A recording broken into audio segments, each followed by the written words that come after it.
Now question number 12a, Sanjay invests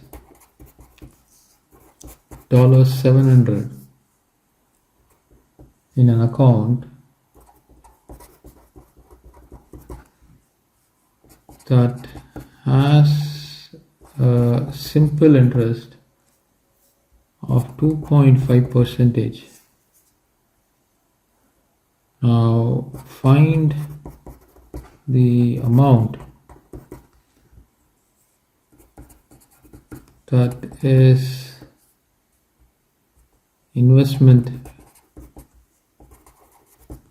gives him at the end of 6 years.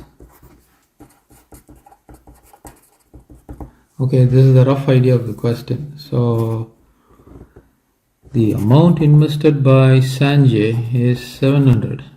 Now simple interest has got a formula: P multiplied with rate of interest multiplied with time divided by 100.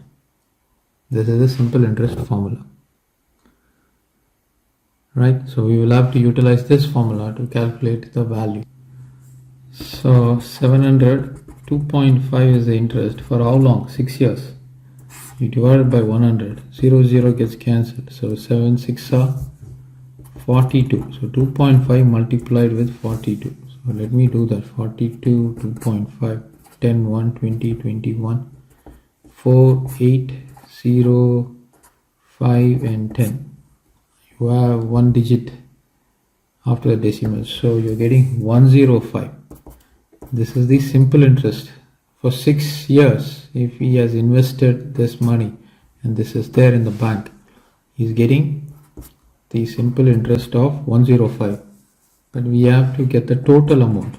So total is going to be his principal plus 105. That's going to be $805. So this is the solution for this question.